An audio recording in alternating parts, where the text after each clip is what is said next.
Dime algo con honestidad. Y no me respondas rápido. Tómate un segundo real antes de contestar. ¿Cuánto tiempo llevas pensando en ese problema? No el problema de hace un año, no el que ya se resolvió. Ese, el que tienes ahora mismo. El que apareció en tu mente esta mañana antes de que dijeras los buenos días. El que interrumpe tus oraciones a la mitad. El que hace que te despiertes a las 3 de la madrugada y ya no puedas volver a dormir. ¿Cuánto tiempo lleva ese problema ocupando el primer lugar en tu mente? Sé honesto, porque lo que vas a escuchar hoy no es otro mensaje de motivación. No es una lista de consejos espirituales para sentirte mejor por 20 minutos. Lo que vas a escuchar hoy puede cambiar la manera en que tus ojos ven la realidad. Y cuando eso cambia, todo lo demás empieza a cambiar también. Pero, ¿y si te dijera que el problema nunca fue el problema? ¿Y si te dijera que lo que te ha tenido paralizado, angustiado, sin dormir, sin fe, sin fuerza, no es la situación en sí, sino hacia dónde has estado mirando mientras la atraviesas? Isaías 26:3 dice algo que la mayoría de nosotros hemos leído, pero pocos hemos entendido de verdad. Tú guardarás en completa paz a aquel cuyo pensamiento en ti persevera, porque en ti ha confiado. Completa paz, no paz relativa, no paz cuando las circunstancias mejoren, completa paz. Ahora, en medio del caos, en medio de la deuda, en medio de la enfermedad, en medio de lo que no tiene solución visible. ¿Cómo? Porque el pensamiento persevera en él, no en el problema, en él. Y aquí está la verdad que nadie quiere admitir. La mayoría de nosotros hemos invertido esa ecuación sin darnos cuenta. Le damos al problema nuestra atención constante, nuestra energía mental, nuestras conversaciones, nuestros temores, nuestros planes, nuestras noches. Y a Dios le damos lo que sobra, unos minutos de oración rápida, un versículo leído de afán, una súplica lanzada al cielo entre la desesperación y el cansancio. Y después nos preguntamos, ¿por qué no vemos milagros? Quiero contarte algo sobre un hombre. No te voy a decir su nombre todavía, solo quiero que lo veas. Era un hombre que había perdido absolutamente todo. No estoy hablando de una racha difícil, estoy hablando de una destrucción total. Su negocio, su dinero, su salud, su familia, su reputación, todo lo que había construido con sus manos a lo largo de décadas desapareció, y no de a poco, de golpe, en un instante. Y ahí estaba él, sentado en medio de las cenizas de su propia vida, con el cuerpo cubierto de llagas, con los amigos que se habían convertido en sus acusadores, con una esposa que le decía que ya no tenía sentido seguir creyendo. Y en ese momento, ese hombre hizo algo que ninguno de sus amigos entendió, algo que a simple vista parecía irracional, algo que si tú o yo lo hubiéramos visto desde afuera, quizás también habríamos cuestionado. Él fijó su mirada en Dios, no en la solución, no en los recursos que ya no tenía, no en los argumentos para defenderse, no en los planes para reconstruir lo que se había derrumbado, en Dios. Y desde esa posición, desde ese enfoque radical en el eterno, dijo algo que lleva miles de años sacudiendo el corazón de los creyentes. Yo sé que mi Redentor vive. No, yo espero. No, yo creo que quizás. Yo sé. Ese hombre era Job. Y lo que Dios hizo, después de que Job lo miró a él, lo hizo todo nuevo, doble de lo que había perdido, restauración completa, milagro real. No porque Job tuviera fe perfecta, no porque Job no hubiera cometido errores en su teología, sino porque Job, en el punto más oscuro de su historia, eligió mantener su enfoque en Dios y no en sus problemas. Esa es la clave. Esa es la puerta, y hoy vamos a atravesarla juntos. Antes de seguir, si este mensaje ya empezó a moverse en tu interior, quiero pedirte algo. Suscríbete a este canal y activa la campanita. No lo hagas solo por nosotros. Hazlo porque quieres que Dios siga hablándote a través de estos mensajes.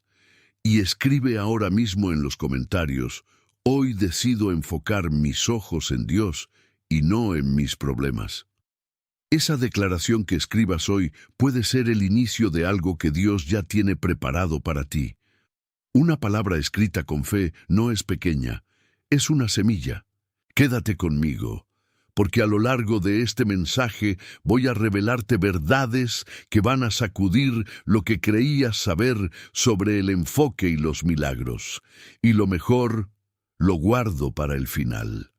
Hay un momento en la vida de todo creyente que nadie cuenta en los testimonios del domingo. No es el momento del milagro, no es el momento de la alabanza con los brazos en alto, es el momento anterior, el momento en que todo está quieto, todo está oscuro, y tú tienes que tomar una decisión que nadie puede tomar por ti. La decisión de hacia dónde poner los ojos. Eso es exactamente lo que vamos a explorar en este primer principio, porque antes de que llegue el milagro, siempre hay una batalla, y esa batalla no ocurre en las circunstancias, ocurre en la mente. 1. La guerra del enfoque. Jesús estaba en una barca. Era de noche, y el mar, que en el mundo bíblico no era simplemente agua, sino símbolo de caos, de muerte, de fuerzas incontrolables, se había levantado con una violencia que hacía temblar hasta a los pescadores más experimentados de ese grupo. Hombres que habían crecido en esas aguas. Hombres que conocían el lago de Galilea como conocemos nuestra propia casa, y estaban aterrados. Pero hay algo en esta historia que casi siempre pasamos por alto. Pedro vio a Jesús caminar sobre el agua y le pidió algo extraordinario. No le pidió que calmara la tormenta, no le pidió que los sacara de allí. Le pidió permiso para salir de la barca y caminar hacia él. Y Jesús le dijo una sola palabra: ven. Y Pedro salió y caminó sobre el agua, un ser humano de carne y hueso, con los pies mojados y el viento azotándole el rostro, caminó sobre lo imposible. ¿Cuándo? Mientras mantuvo sus ojos fijos en Cristo. El milagro no comenzó cuando la tormenta se calmó.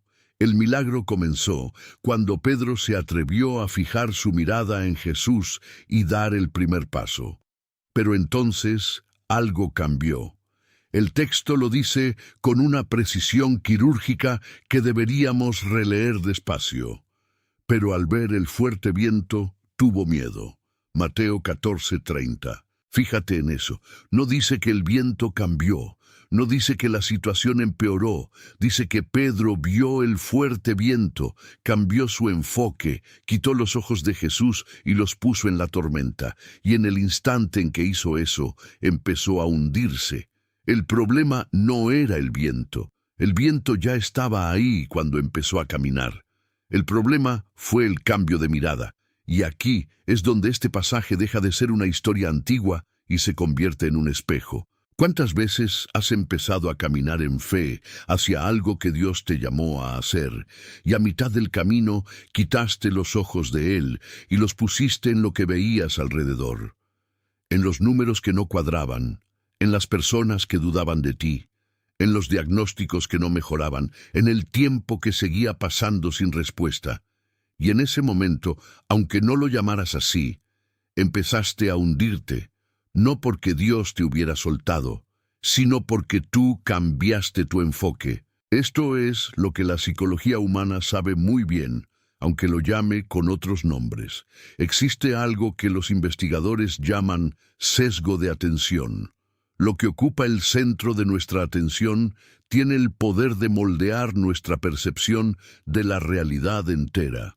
Si tu mente está concentrada constantemente en el problema, tu cerebro literalmente empieza a filtrar la realidad para confirmar que el problema es insuperable.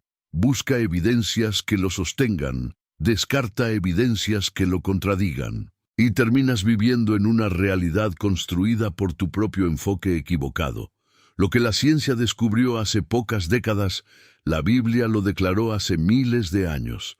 Proverbios 23:7 dice: porque cuál es su pensamiento en su corazón, tal es él. No tal será, no tal podría ser, tal es, ahora, en tiempo presente.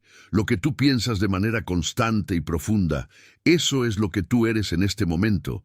Eso determina cómo actúas, cómo hablas, cómo oras, cómo esperas, cómo recibes o rechazas lo que Dios quiere darte. Y si lo que piensas de manera constante y profunda es tu problema, entonces, en este momento, tú eres tu problema. Tú te has convertido en él. Lo cargas en el cuerpo, lo cargas en el rostro, lo cargas en la voz cuando oras. Lo cargas en la manera en que lees la Biblia, buscando una salida en lugar de buscar a Dios. Y Dios, que no compite, que no se impone, que respeta tu libre albedrío hasta en la dirección de tus pensamientos, espera. Pero aquí viene algo que necesito que escuches con el corazón abierto. Jesús no dejó que Pedro se hundiera. Cuando Pedro empezó a hundirse y gritó, «Señor, sálvame», el texto dice que Jesús, al instante, extendió su mano y lo sostuvo. No tardó, no esperó a que Pedro terminara de bajar. Al instante, y le preguntó algo que no era una acusación, sino una invitación a entender lo que acababa de pasar. «Hombre de poca fe, ¿por qué dudaste? ¿Por qué dudaste? No, ¿cómo pudiste fallarme? No, ¿qué clase de discípulo eres? Sino, ¿por qué cambiaste tu enfoque? ¿Por qué quitaste los ojos de mí?»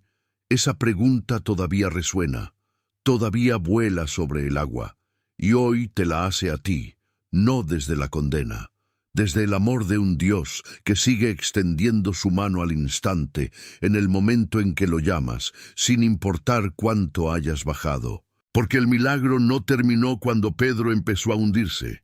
El milagro continuó cuando Jesús extendió la mano. Y cuando subieron a la barca, el viento cesó. No antes, después. Cuando el enfoque fue restaurado.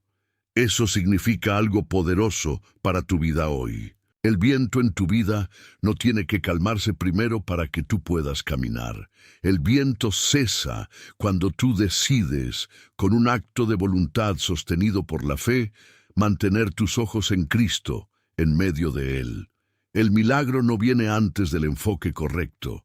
El milagro viene como consecuencia del enfoque correcto, y eso cambia todo. Cambia cómo oras, cambia cómo esperas, cambia cómo hablas de tu situación. Cambia lo que permites que ocupe el primer lugar en tu mente cada mañana cuando abres los ojos. Porque si tú decides, hoy, que Dios va a ser el centro constante de tu atención, lo que viene después ya no depende de tus fuerzas, depende de las suyas, y las suyas no tienen límite. La barca todavía está en el agua, el viento todavía sopla, y Jesús todavía está de pie sobre lo imposible, mirándote, esperando que salgas. La pregunta no es si Él puede sostenerte. La pregunta es hacia dónde están puestos tus ojos en este momento. Ayer hablamos de Pedro, de sus pies sobre el agua, de su mirada que cambió y de la mano que lo sostuvo al instante. Pero quiero que te quedes con algo antes de avanzar. Algo que quizás no notaste en ese momento. Pedro fue el único que salió de la barca. Los demás discípulos estaban ahí. Vieron a Jesús caminar sobre el agua, igual que Pedro. Escucharon la misma palabra, «Ven», pero solo uno respondió. Solo uno se paró en el borde y decidió que lo que Jesús decía valía más que lo que sus ojos veían. Y sí, Pedro se hundió a la mitad, pero Pedro también caminó sobre el agua. Los demás nunca lo intentaron. Eso me dice algo sobre el enfoque. No es solo una postura pasiva de contemplación, es una decisión activa que te mueve, te saca de donde estás, te pone en territorio donde solo Dios puede sostenerte. Y es exactamente ahí, en ese territorio, donde ocurren los milagros reales. Pero hay algo más que necesitamos entender, porque el problema del enfoque no siempre se ve tan dramático como Pedro hundiéndose en el mar. A veces es mucho más silencioso, mucho más cotidiano, mucho más difícil de detectar precisamente porque no hace ruido. Y eso es lo que quiero mostrarte ahora. Hay una mujer en las Escrituras que vivió uno de los momentos más tensos que puedas imaginar. No estaba en una tormenta en el mar. Estaba en su casa, en una situación que para el mundo de afuera podría haber parecido un problema doméstico sin mayor importancia. Pero para ella era una carga que llevaba tiempo cargando sola y que en ese momento había llegado a un punto de quiebre. Su nombre era Marta. Y Jesús estaba en su casa. Lucas 10:40 lo describe así. Pero Marta se preocupaba con muchos quehaceres, y en su frustración fue a Jesús y le dijo algo que en su interior debió sentirse completamente justificado. Señor, ¿no te importa que mi hermana me haya dejado a mí sola? Dile que me ayude. Detente ahí. Marta tenía a Jesús en su casa, el Hijo de Dios, el que sana enfermos, el que resucita muertos, el que multiplica panes, el que calma tormentas, estaba sentado en su sala. Y Marta estaba en la cocina, angustiada, distraída, resentida, mirando sus propios problemas. No era maldad, era enfoque equivocado. María, su hermana, había tomado una decisión diferente. Se había sentado a los pies de Jesús y estaba escuchando lo que él decía. Y Jesús, cuando Marta lo confrontó, le respondió con una de las frases más tiernas y al mismo tiempo más directas de todo el Evangelio. Marta, Marta, que te afanas y te turbas por muchas cosas, pero solo una cosa es necesaria, solo una, no muchas. No un balance entre Dios y tus problemas, no dividir tu atención de manera equitativa entre el cielo y tus circunstancias. Una sola cosa es necesaria: poner a Jesús como el centro absoluto de tu atención. Y aquí quiero que te veas con honestidad, no con culpa, con honestidad. ¿Cuántas veces has tenido a Jesús disponible para ti y tú has estado ocupado en la cocina de tus propios problemas?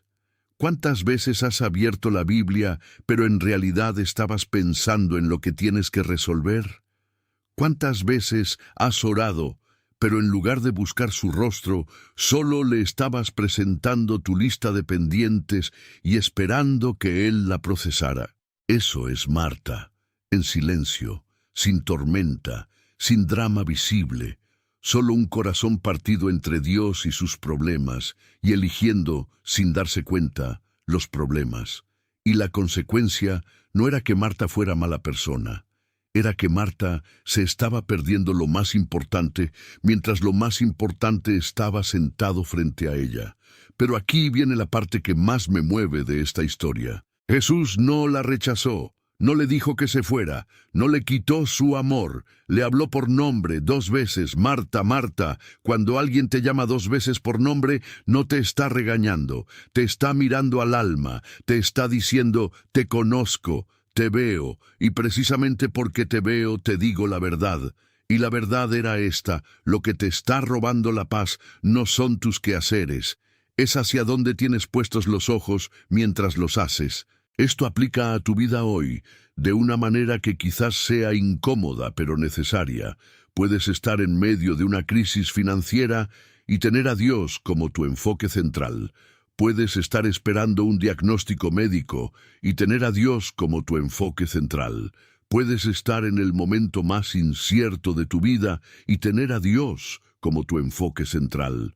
No porque la situación no sea real, no porque el dolor no sea legítimo, sino porque cuando Él es tu enfoque, Él puede actuar. Cuando el problema es tu enfoque, solo puedes actuar tú, y tus fuerzas tienen límite, las suyas no.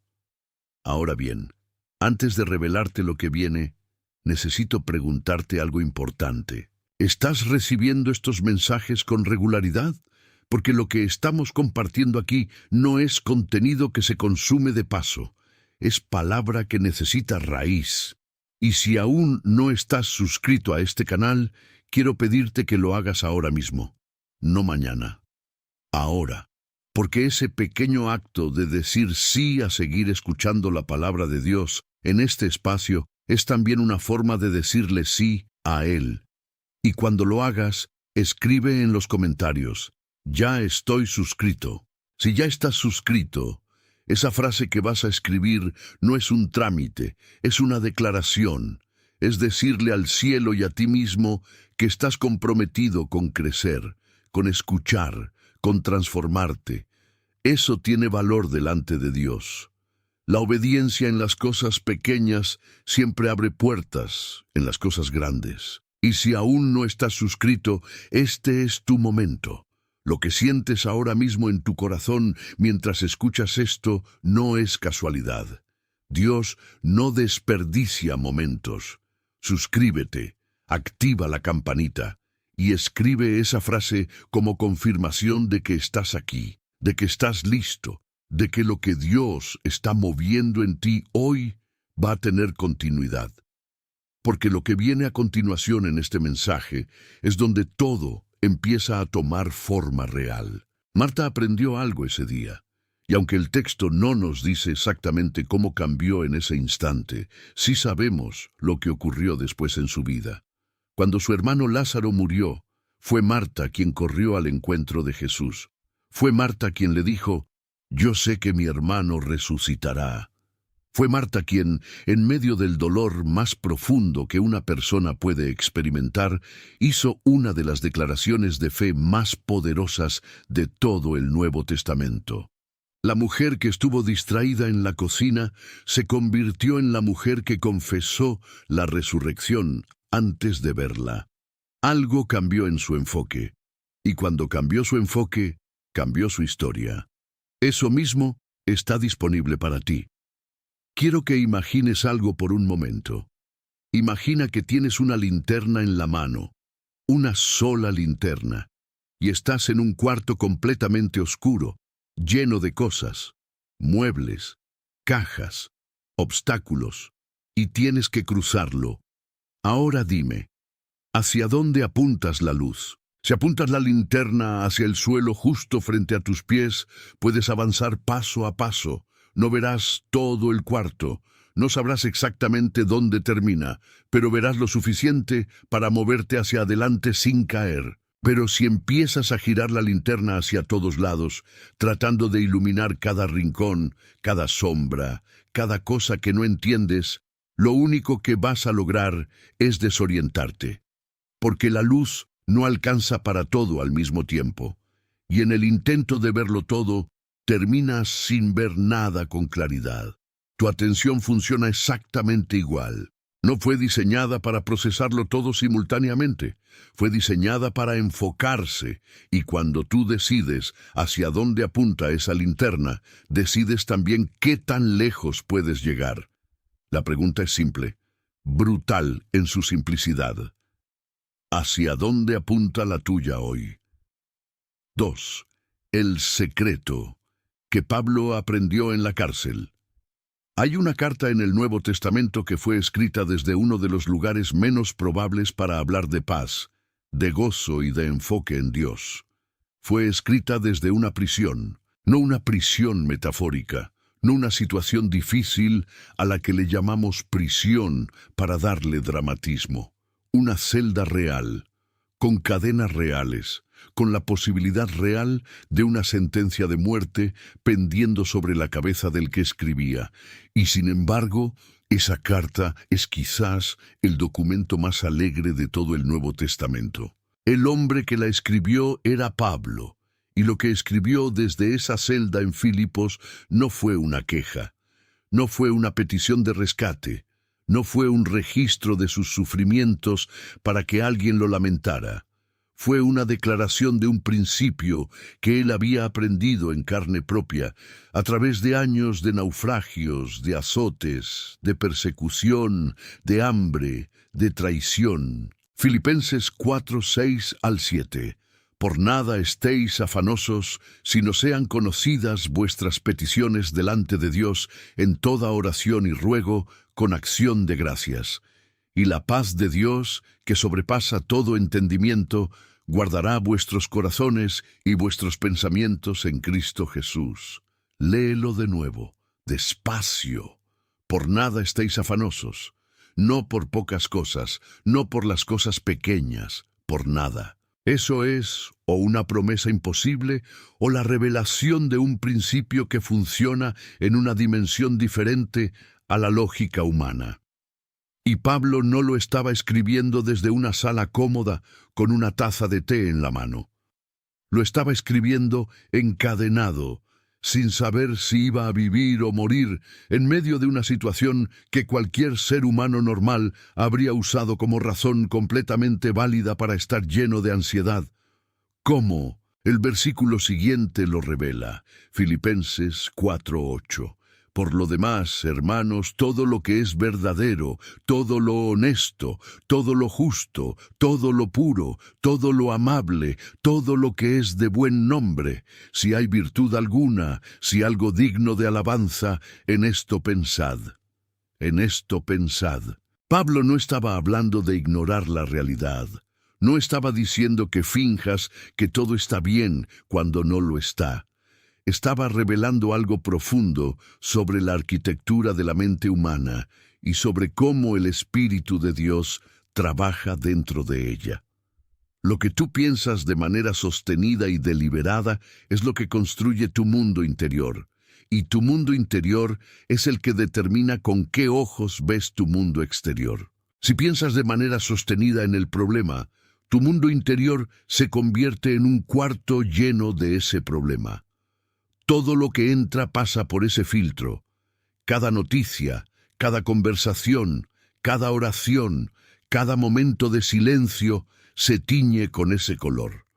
Y terminas viviendo dentro del problema, aunque físicamente estés fuera de él. Pero si piensas de manera sostenida en lo que es verdadero, en lo que es puro, en lo que es digno de alabanza, en quién es Dios y en lo que Él ha hecho, tu mundo interior empieza a reorganizarse alrededor de esa realidad más grande. Y cuando eso ocurre, la paz que sobrepasa todo entendimiento no es una emoción que produces con esfuerzo, es una guarda, una protección activa que Dios mismo coloca sobre tu corazón y tu mente. La paz no es el resultado de que el problema se resuelva, es el resultado de que Dios sea más grande que el problema en tu mente. Y esto no es pensamiento positivo, no es autosugestión, es una ley espiritual que Pablo descubrió a través del sufrimiento más real y más documentado que puedas imaginar. Él lo dice un poco antes, en el versículo 11. He aprendido a contentarme cualquiera que sea mi situación. He aprendido. No nací así. No me fue dado sin proceso. Lo aprendí. A través de experiencias que no elegiría repetir, a través de momentos en que la única opción que me quedaba era enfocarme en Dios, porque todo lo demás había desaparecido. Y ahí está la clave que muchos pasamos por alto. El enfoque en Dios no siempre es fácil, no siempre es natural, no siempre llega solo. A veces es una decisión que tienes que tomar con los dientes apretados, con los ojos llenos de lágrimas, con el corazón roto, diciéndole a tu propia mente, no, no voy a rumiar esto otra vez, no voy a alimentar este miedo otra vez, voy a poner mis ojos en él. Es un acto de voluntad, sostenido por la gracia, fortalecido con la práctica y transformador en sus resultados. Pablo lo aprendió en las cárceles. Lo aprendió en los naufragios, lo aprendió en los momentos en que todos lo abandonaron. Y cuando lo aprendió de verdad, nada pudo quitarle la paz. Ni los guardias, ni las cadenas, ni la incertidumbre de la sentencia. Porque la paz que él tenía no dependía de lo que pasaba afuera, dependía de hacia dónde estaban puestos sus ojos adentro. Y aquí, necesito que te hagas una pregunta que quizás nunca te has hecho con esta profundidad. ¿Qué ocupa el primer lugar en tus pensamientos cuando no estás ocupado en nada? Ese momento en que manejas solo, en que esperas en una fila, en que te quedas quieto por unos minutos antes de dormir. Ese espacio donde la mente va sola, sin que nadie la dirija.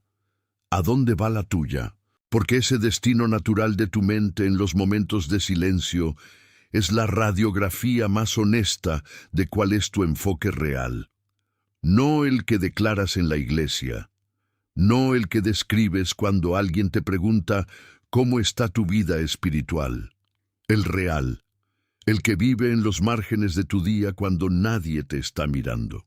Y si ese lugar a donde va tu mente es el problema, entonces todavía no has aprendido lo que Pablo aprendió. Y está bien, porque él mismo dijo que fue un proceso de aprendizaje. No una revelación instantánea, sino una escuela larga y costosa. Pero hoy tienes algo que él tuvo que descubrir a través de años de sufrimiento. Hoy tienes su carta, tienes su testimonio, tienes la hoja de ruta que él escribió desde la cárcel para que tú no tengas que aprender todo desde cero. Y tienes algo más. Tienes un Dios que en este momento, mientras escuchas esto, está completamente disponible para ti. No está ocupado, no está distante, no está esperando que primero resuelvas el problema para entonces poder hablar contigo desde un lugar más presentable. Está aquí, ahora, en medio del caos, en medio de la deuda, en medio del diagnóstico, en medio de la incertidumbre, y lo único que te pide es que lo mires a Él. No que ignores lo que vives, no que finjas que todo está bien, solo que lo pongas a Él en el primer lugar de tu atención. Que cuando tu mente quiera correr hacia el problema, tú la traigas de vuelta a Él. Una vez, 10 veces, las veces que haga falta. Porque cada vez que lo haces, algo ocurre en el mundo espiritual que tus ojos no pueden ver, pero que tu corazón eventualmente va a sentir. La paz empieza a moverse, la fe empieza a crecer, y el terreno para el milagro empieza a prepararse. No afuera todavía, adentro primero, siempre adentro primero. Hay una diferencia entre saber algo y vivirlo. Puedes saber que el fuego quema y nunca haberte quemado. Puedes saber que el océano es profundo y nunca haber sentido que el agua te cubre la cabeza. Puedes saber que Dios es fiel y aún así vivir como si todo dependiera únicamente de ti. Eso es lo que quiero que exploremos ahora, porque hay un momento en la vida espiritual que es quizás el más peligroso de todos. No es el momento de la crisis abierta. No es el momento en que todo se derrumba de golpe.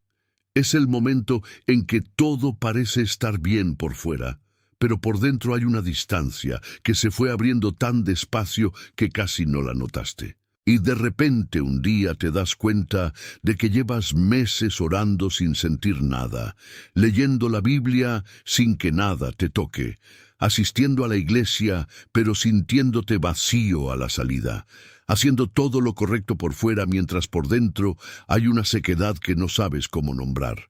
Eso no es falta de espiritualidad, es falta de enfoque. Y hay un hombre en las Escrituras que lo vivió de una manera que todavía hoy sacude el alma cuando lo lees con los ojos abiertos. 3. Cuando el corazón se llena de lo que no es Dios. Era el rey más sabio que jamás había existido sobre la tierra. No es una exageración poética, es lo que el texto bíblico declara con una claridad que no deja espacio para la duda. Dios mismo le había dado una sabiduría sobrenatural. Los reyes de las naciones más poderosas viajaban desde lugares lejanos solo para escucharlo hablar. Sus palabras eran proverbios que todavía hoy citamos miles de años después. Su reino era próspero, su fama era incomparable, su inteligencia era un fenómeno que el mundo de su tiempo no había visto antes ni vería después. Y sin embargo, hay un libro en la Biblia que él escribió en la etapa final de su vida. Un libro que no empieza con alabanza, ni con victoria, ni con gratitud. Empieza con una palabra que en el idioma original suena como un gemido. Vanidad de vanidades. Todo es vanidad. ¿Cómo llega el hombre más sabio del mundo a ese punto? Lo cuenta él mismo, con una honestidad brutal que solo puede venir de alguien que ya no tiene nada que demostrar. Dice que buscó la satisfacción en el conocimiento y no lo encontró. La buscó en los proyectos, en las construcciones, en los jardines, en la riqueza acumulada. No la encontró. La buscó en el placer, en las mujeres, en el entretenimiento, en todo lo que el mundo podía ofrecerle a alguien que tenía el poder y los recursos para acceder a cualquier cosa. Y al final de todo eso, miró hacia atrás y vio que había llenado su vida entera con cosas que no eran Dios. No con cosas malas necesariamente, con cosas buenas incluso, con logros, con conocimiento, con belleza, con prosperidad. Pero ninguna de esas cosas era Dios. Y ninguna de esas cosas podía hacer lo que solo Dios puede hacer. Ese hombre era Salomón. Y lo que Eclesiastés nos revela no es la historia de un hombre que cayó en pecado grosero y evidente. Es la historia de un hombre que fue llenando su corazón y su mente con cosas distintas a Dios. Tan gradualmente que quizás no lo notó hasta que ya era tarde. Tan sutilmente que cada decisión individual parecía razonable, incluso inteligente, incluso justificada. Y cuando llegó al final de ese camino, la sabiduría que Dios le había dado fue lo suficientemente honesta para escribir la verdad. Sin Dios en el centro de todo, hasta lo mejor que este mundo puede ofrecerte es vacío. Esto habla directamente a algo que quiero que examines en tu propia vida. Cuando tu mente está llena de problemas, no es solo que estés pensando en cosas difíciles, es que esas cosas difíciles están ocupando el espacio que le pertenece a Dios. Están siendo tu enfoque central, tu primera conversación en la mañana, tu último pensamiento en la noche, el tema que domina tu mente durante el día. Y Dios, que no compite, que no pelea por espacio, que no se impone, simplemente espera. Pero la consecuencia de ese desplazamiento no es que Dios se enoje contigo. La consecuencia es que tú te quedas sin acceso a lo único que puede realmente transformar tu situación. Porque los milagros no operan en un corazón lleno de problema, operan en un corazón lleno de Dios. Eso no significa que tengas que fingir que el problema no existe. Salomón no fingió. Escribió con una honestidad que duele. Pero al final de Eclesiastés, después de haber recorrido todo ese camino de búsqueda en los lugares equivocados, llegó a la única conclusión que importa. Eclesiastés 12:13. El fin de todo el discurso oído es este: teme a Dios y guarda sus mandamientos, porque esto es el todo del hombre. Esto es el todo del hombre, no una parte, no un componente importante entre varios, el todo. Cuando Dios es el todo de tu vida, cuando Él ocupa el centro real de tu atención y no solo el lugar honorífico que le asignamos en los momentos de crisis, algo en el universo espiritual se alinea de una manera que no tiene explicación humana. Las circunstancias no siempre cambian de inmediato, pero tú cambias, y cuando tú cambias, empiezas a ver lo que antes no podías ver. Empiezas a escuchar lo que antes el ruido del problema no te dejaba escuchar. Empiezas a recibir lo que Dios lleva tiempo queriendo darte, pero que tú no podías tomar porque tus manos estaban demasiado llenas de otras cosas. Hay una imagen que me detiene cada vez que la pienso. Imagina que alguien quiere darte algo, un regalo, algo que sabes que necesitas, pero tus manos están completamente llenas de cosas que tú mismo tomaste, que tú mismo decidiste cargar, que tú mismo te negaste a soltar. Y la persona con el regalo espera, te lo muestra, te lo ofrece, pero tú no puedes recibirlo porque no tienes las manos libres. Eso es lo que ocurre cuando el problema llena el espacio que le pertenece a Dios. Él tiene algo para ti, lo tiene preparado, lo tiene listo, pero necesita que sueltes lo que estás cargando para que puedas recibirlo. Y soltar no significa resignarte, no significa rendirte, no significa dejar de creer que las cosas van a cambiar. Significa poner esa carga en manos de quien sí puede cargarla sin que lo aplaste. Significa hacer lo que Pedro 5:7 dice con una simplicidad que a veces subestimamos, echando toda vuestra ansiedad sobre Él, porque Él tiene cuidado de vosotros. Toda, no una parte, no la que puedes manejar soltando, toda. Y cuando sueltas toda la ansiedad, toda la carga, todo el peso del problema en manos de Dios, algo queda en su lugar. No vacío, no desprotegido, queda Él. Y cuando Él llena ese espacio, la perspectiva cambia, la fe crece, y el terreno del milagro está listo. Salomón llegó tarde a esa conclusión. Tú no tienes que hacerlo. Hoy puedes decidir que el todo de tu vida es Dios. No cuando el problema se resuelva, no cuando la situación mejore, hoy, ahora. Con el problema todavía presente, con la incertidumbre todavía activa, con las preguntas todavía sin respuesta. Porque el milagro no espera a que tú estés listo. El milagro espera a que tú estés enfocado. Y hay una diferencia enorme entre las dos cosas.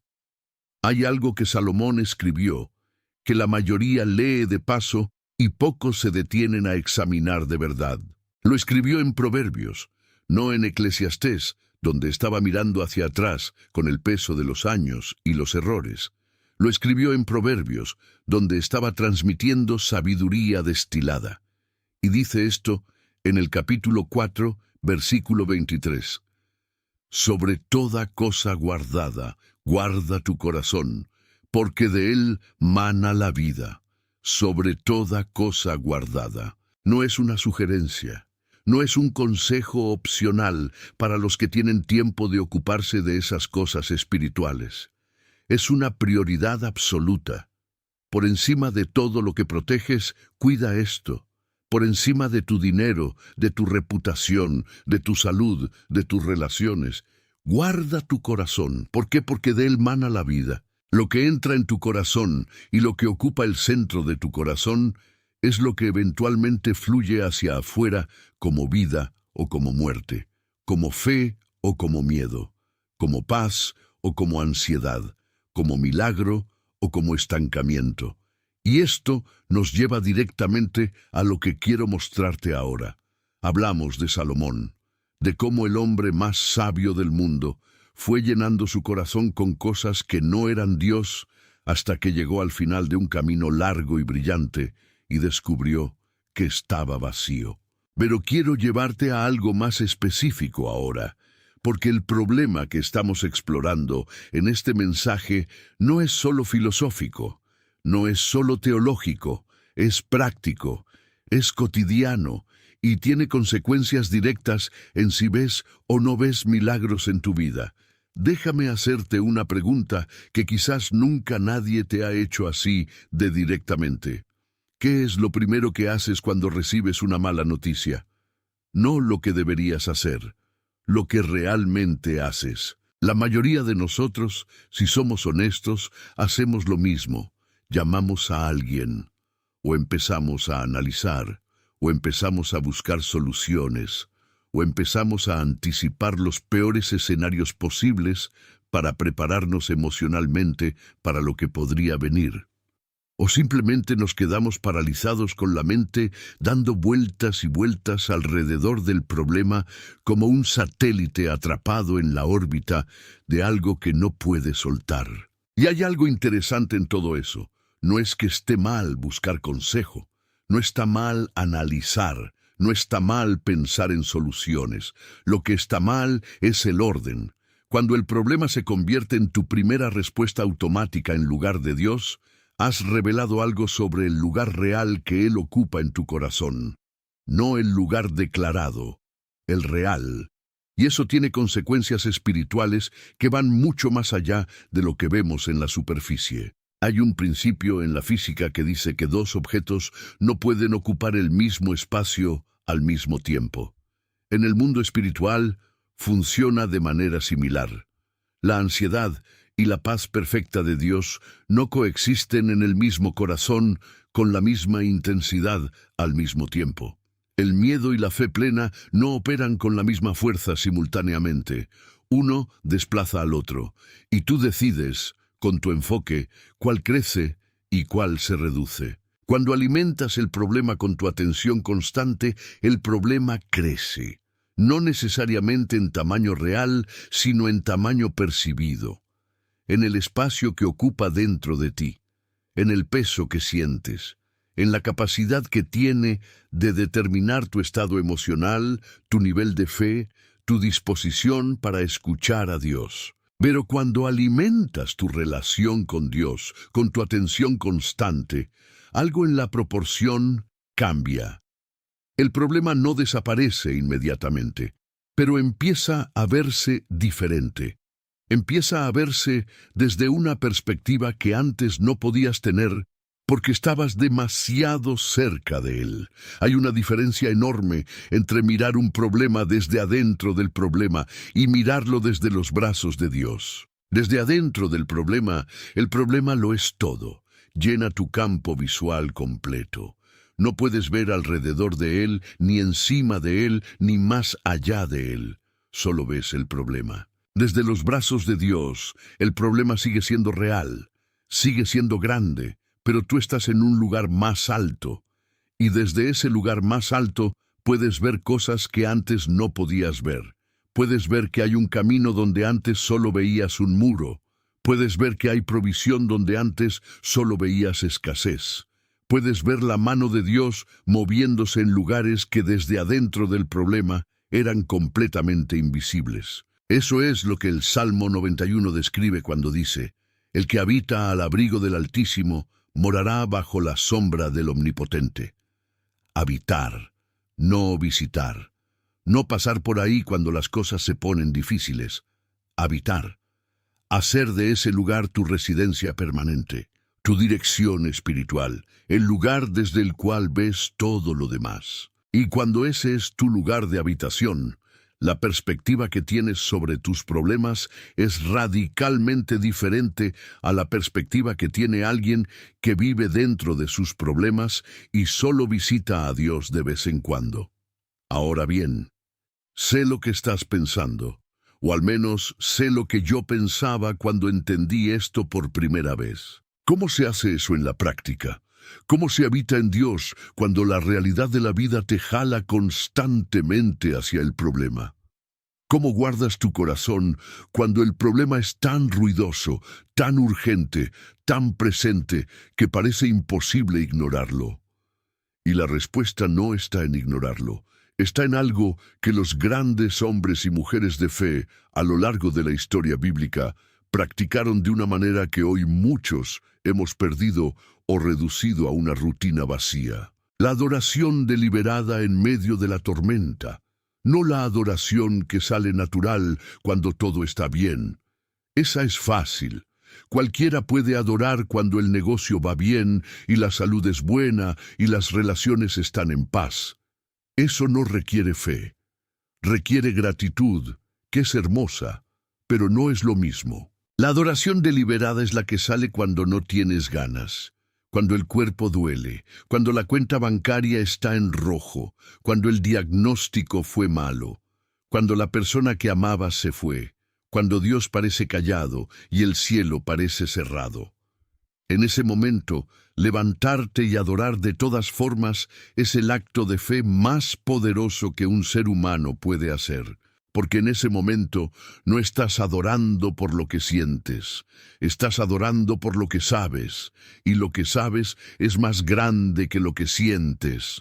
Lo que sabes es que Él es fiel, que nunca ha fallado, que lo que prometió lo cumple, que su historia con la humanidad es una historia de rescates imposibles y provisiones inexplicables y resurrecciones cuando todo parecía terminado. Cuando adoras desde ese lugar, cuando traes tu corazón quebrado y lo pones delante de Él y dices de todas formas te alabo, algo en el mundo espiritual se mueve que no tiene equivalente humano.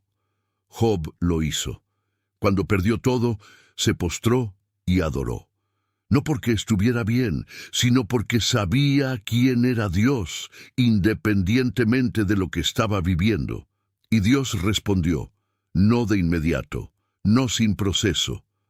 Pero respondió: el corazón que adora en medio de la tormenta es el corazón que está guardado, es el corazón que ha elegido a Dios como su enfoque central, es el corazón desde el cual mana vida incluso cuando las circunstancias gritan muerte. Y ese corazón específico, es el corazón donde los milagros tienen lugar. Guarda tu corazón, no del problema, para Dios. Esa es la diferencia. Y esa diferencia lo cambia todo. Quiero hablarte de un momento que casi nadie menciona cuando cuenta esta historia. Todos conocen el final. Todos conocen la parte donde el fuego cayó del cielo y el altar fue consumido y el pueblo cayó sobre su rostro y declaró que el Señor era Dios. Esa parte la hemos escuchado muchas veces. Es el clímax, es el milagro visible. Es el momento que termina en los himnos y en los testimonios y en los titulares espirituales. Pero hay un momento antes de ese momento que me detiene cada vez que lo leo. Un momento silencioso, sin fuego todavía, sin multitudes gritando, sin respuesta visible del cielo, un hombre solo, de rodillas, con las manos en el suelo mojado, orando por tercera vez a un Dios que todavía no había respondido de manera visible.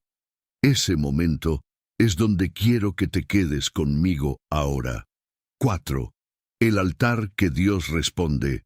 Elías era un profeta, un hombre real, con emociones reales, con miedos reales, con momentos de duda y agotamiento, que el texto no oculta, sino que expone con una honestidad que humaniza su figura de una manera poderosa. Y en uno de los momentos más críticos de la historia de Israel, Dios lo llamó a hacer algo que desde afuera parecía una locura. El contexto era este: Israel había abandonado a Dios. El rey Acab y su esposa Jezabel habían llenado la tierra de idolatría. Los profetas de Baal, 450 en total, tenían el favor del palacio y la influencia sobre el pueblo. Y Elías, solo, sin ejército, sin respaldo institucional, sin nadie que lo cubriera si las cosas salían mal, desafió a todo ese sistema a una confrontación en el Monte Carmelo. Una hoguera, 2 altares, 2 dioses, y que responda el que es real. Los profetas de Baal oraron desde la mañana hasta el mediodía, gritaron, danzaron, se cortaron con cuchillos según su costumbre, hicieron todo lo que sabían hacer para que su Dios respondiera, y el texto dice algo que en su sencillez es devastador. No hubo voz ni quien respondiese. Entonces llegó el turno de Elías. Y aquí es donde empieza el momento que quiero que veas de verdad.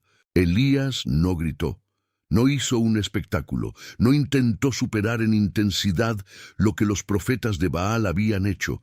Hizo exactamente lo contrario. Se acercó, reparó el altar del Señor que estaba en ruinas, tomó 12 piedras, una por cada tribu de Israel. Construyó el altar, preparó el sacrificio, y entonces hizo algo que desde la lógica humana era completamente absurdo. Mandó que echaran agua sobre el sacrificio, 1 vez, 2 veces, 3 veces, hasta que el agua corría alrededor del altar y había llenado también la zanja que él mismo había cavado alrededor. ¿Por qué haría eso alguien que está esperando que caiga fuego del cielo? Porque Elías no estaba tratando de hacer el milagro más fácil. Estaba haciendo una declaración de fe que no dejaba espacio para ninguna otra explicación excepto Dios. Estaba diciendo con sus acciones: si esto ocurre, nadie va a poder atribuirlo a condiciones favorables, ni a circunstancias convenientes, ni a coincidencias bien orquestadas. Si esto ocurre, todos van a saber que solo Dios pudo haberlo hecho. Y entonces oró. No con un discurso largo, no con una demostración de elocuencia espiritual. Oró con una claridad y una sencillez que todavía hoy me sacude.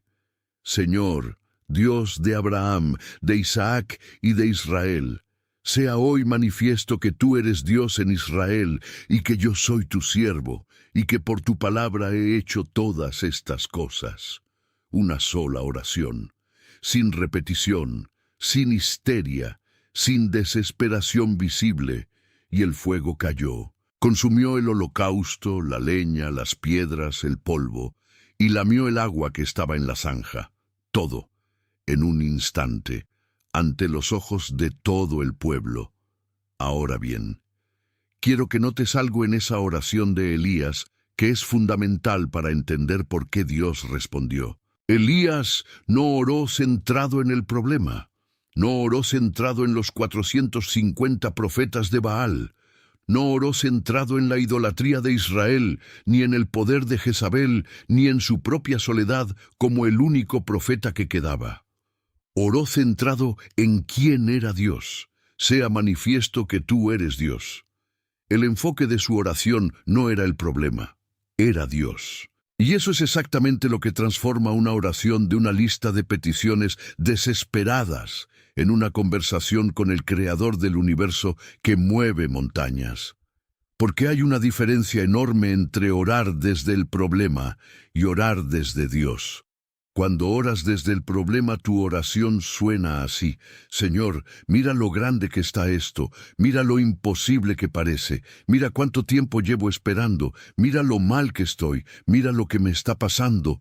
Cuando oras desde Dios, tu oración suena diferente. Suena así: Señor, tú eres el que abrió el mar, tú eres el que hizo llover maná en el desierto, tú eres el que resucitó a Lázaro, tú eres el que no ha fallado una sola vez en toda la historia de la humanidad. Y este problema que tengo delante no es más grande que tú, no puede serlo, porque nada lo es. ¿Ves la diferencia? En la primera oración el problema es el protagonista y Dios es el recurso al que acudes. En la segunda, Dios es el protagonista y el problema es simplemente el contexto dentro del cual Él va a demostrar su gloria. Eso cambia todo, cambia la fe con la que oras, cambia la expectativa con la que esperas, cambia la postura con la que recibes o no recibes lo que viene después. Elías sabía algo que nosotros a veces olvidamos en medio de la presión. Sabía que el milagro no dependía de su elocuencia, ni de su intensidad emocional, ni de la cantidad de tiempo que llevaba orando. El milagro dependía de la naturaleza de Dios, y la naturaleza de Dios no cambia según las circunstancias. Dios es el mismo en el Monte Carmelo, con el altar empapado de agua, que en tu sala con la cuenta bancaria en rojo. Es el mismo frente a 450 profetas de Baal que frente al diagnóstico que te dieron la semana pasada. Es el mismo cuando parece que todo está en contra que cuando todo está a favor. Lo que cambia no es Él. Lo que cambia es hacia dónde están puestos tus ojos cuando oras. Y aquí quiero detenerme en algo práctico que creo que puede transformar tu vida de oración desde hoy mismo. La próxima vez que vayas a orar por esa situación que te tiene angustiado, antes de mencionar el problema, dedica los primeros minutos completos a hablarle a Dios de quién es Él, no de lo que necesitas, de quién es Él. Recuérdale sus nombres: Jehová Jiré, el que provee; Jehová Rafa, el que sana; el Dios de lo imposible, el que hace camino en el desierto y ríos en la soledad, el que prometió que nunca te dejaría ni te abandonaría. No lo estás haciendo para informarle cosas que Él no sabe. Lo estás haciendo para reordenar tu propio corazón, para que cuando finalmente presentes tu petición, la presentes desde un lugar de fe y no de miedo, desde un lugar de confianza y no de desesperación. Porque la oración que mueve el cielo no es la más desesperada, es la más enfocada en Dios. Elías lo demostró en el Monte Carmelo, con el altar empapado, con todo en contra, con una sola oración breve y directa y completamente centrada en la gloria de Dios. Y el fuego cayó. Ese mismo fuego está disponible para ti, no como metáfora solamente, como realidad espiritual, como poder de Dios que todavía opera, que todavía responde, que todavía consume lo que necesita ser consumido y restaura lo que necesita ser restaurado en la vida de quienes lo buscan con el enfoque correcto. El altar está listo, la oración está preparada, y Dios, que respondió a Elías en el Carmelo, sigue siendo el mismo Dios que te escucha a ti hoy. La pregunta no es si Él puede responder. La pregunta es si tu oración está centrada en Él o en el problema, porque esa diferencia determina todo lo que viene después. Quiero cerrar este mensaje de la misma manera en que lo empezamos, con honestidad. No con una conclusión perfectamente empaquetada que suene bien, pero que se evapore en 5 minutos. No con frases que se sienten poderosas en el momento, pero que no cambian nada cuando apagas la pantalla y vuelves a la realidad de tu vida. Con honestidad. Hemos recorrido juntos un camino largo en este mensaje. Vimos a Pedro caminar sobre el agua y hundirse en el momento en que quitó los ojos de Jesús. Vimos a Marta con el Hijo de Dios en su sala y perdiendo lo más importante por estar enfocada en lo urgente. Vimos a Pablo escribir sobre la paz perfecta desde adentro de una celda. Vimos a Salomón llegar al final de una vida brillante y descubrir que había llenado su corazón con todo excepto con lo único que importaba. Y vimos a Elías orar una sola oración corta, enfocada completamente en Dios, y ver caer fuego del cielo sobre un altar empapado de agua. 5 historias diferentes, 5 momentos distintos, una sola verdad que los atraviesa a todos. El enfoque lo cambia todo. No las circunstancias, no los recursos, no el tamaño del problema ni el tiempo que llevas esperando, ni la intensidad de tu dolor. El enfoque. Hacia dónde están puestos tus ojos determina lo que puedes recibir, lo que puedes ver, lo que puedes creer y en última instancia lo que Dios puede hacer en medio de tu situación. Y ahora mismo, antes de que este mensaje termine, quiero hablarte directamente, no como predicador, como alguien que también ha estado en el lugar donde el problema parece más grande que Dios, donde la oración se siente vacía, donde la fe se siente pequeña, donde la espera se ha vuelto tan larga que ya casi no recuerdas cómo se siente creer con convicción. Si ese eres tú hoy, necesito que escuches esto con el corazón abierto. Dios no te pide que llegues con la fe perfecta, no te pide que hayas resuelto todos tus problemas de enfoque antes de acercarte a Él. No te pide que ya estés en el lugar correcto espiritualmente para merecer su atención. Te pide que lo mires. Ahora, ¿dónde estás? ¿Cómo estás? Un paso, un momento de decisión consciente de decirle a tu mente, hoy no voy a dejar que el problema sea el protagonista de mi día. Hoy Dios va primero, no porque lo sienta perfectamente, sino porque lo decido. Ese es el primer paso. Y a veces el primero es el más importante de todos, porque cuando das ese primer paso, cuando orientas tu corazón hacia Él, aunque sea con las manos temblorosas y los ojos llenos de lágrimas, algo ocurre que no puedes fabricar con tu propio esfuerzo. Su paz empieza a moverse, su perspectiva empieza a filtrarse, su presencia empieza a hacerse real de una manera que no depende de las circunstancias, sino de la dirección de tu mirada. Y desde ese lugar, los milagros no son promesas lejanas, son la consecuencia natural de una vida vivida con los ojos puestos en el Dios que hace posible lo imposible. Hoy es ese día para ti, no mañana. No cuando las cosas mejoren, hoy. Quiero pedirte algo antes de que te vayas. Escribe en los comentarios esta declaración.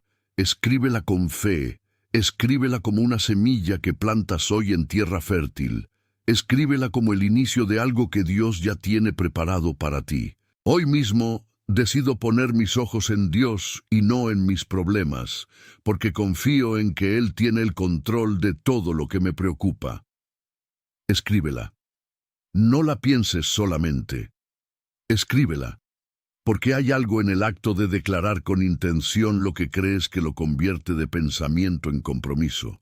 Y ese compromiso tiene testigos, los que leen los comentarios, y el Dios que ve cada palabra escrita desde un corazón que decide volver a Él. Si este mensaje te habló, si algo de lo que escuchaste hoy movió algo dentro de ti, suscríbete a nuestro canal y activa la campanita para que YouTube te avise cuando subamos un nuevo mensaje como este.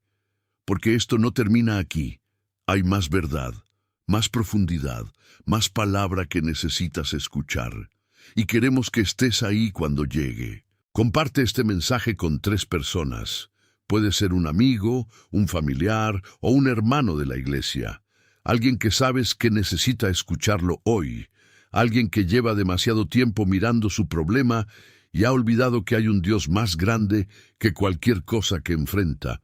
Nunca sabes a quién puedes levantar con solo un clic. Y para cerrar, quiero dejarte con una palabra que lleva miles de años siendo ancla para el alma en medio de la tormenta. Una palabra que no envejece, que no pierde fuerza, que resuena igual de poderosa hoy que el día en que fue escrita. Isaías 41:10. No temas, porque yo estoy contigo, no desmayes, porque yo soy tu Dios que te esfuerzo, siempre te ayudaré, siempre te sustentaré con la diestra de mi justicia. No temas, no desmayes, yo estoy contigo. Eso no es una promesa condicional. No dice, no temas si todo va bien. No dice, no desmayes si ya resolviste tus problemas. Dice, no temas porque yo estoy contigo. La razón para no temer no es la ausencia del problema, es la presencia de Dios.